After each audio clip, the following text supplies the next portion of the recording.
Жүрек аурулары ер адамдар арасында жиі кездесетін және көп жағдайда ескерусіз қалатын ең қауіпті аурулардың бірі. Әсіресе 45 жастан асқан соң жүректің қан тамыр жүйесінде өзгерістер басталады, қан тамырлары тарылады, холестерин жиналады, жүрекке жүктеме артады. Осыған байланысты уақытылы байқалмаған белгілер инфаркт, инсульт сияқты ауыр салдарға алып келуі мүмкін. Бір жүрек ауруының алғашқы белгілері. Кеуденің қысылуы немесе ауырсынуы. Әсіресе физикалық күш түскенде немесе стресс кезінде пайда болса, бұл стенокардия белгісі болуы мүмкін. Шаршағыштық, әлсіздік.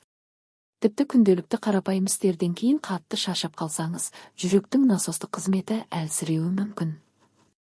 Тыныс алудың қиындауы.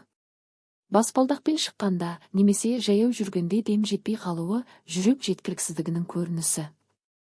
Жүрек соғысының жиілеуі немесе үзік соғуы. Аритмия немесе тахикардия, жүрек ырғағының бұзылуы ер адамдарда жиі байқалады. Аяқ-қол ісінуі, әсіресе кешкі уақытта. Бұл да жүрек қызметінің төмендегенін білдіреді. Екі үй жағдайында не істеу керек?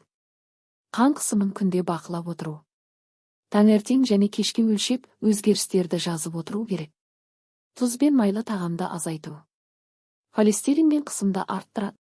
Қара нан, көкөніс пен жеміс, балық басты тағам болуы тиіс. Стрессті азайту. Жүрекке ең ауыр жүк жүйке кернеуі. Терең тыныс, йога, табиғатта серуен жақсы тәсіл. Күн сайынғы қозғалыс. Жеңіл жүгіру, жаяу серуен, веложаттығу жүрек бұлшық етін күшейтеді.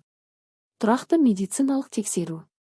Электрокардиограмма, ЭКГ, холестерин мен қан деңгейін тексеру өте маңызды.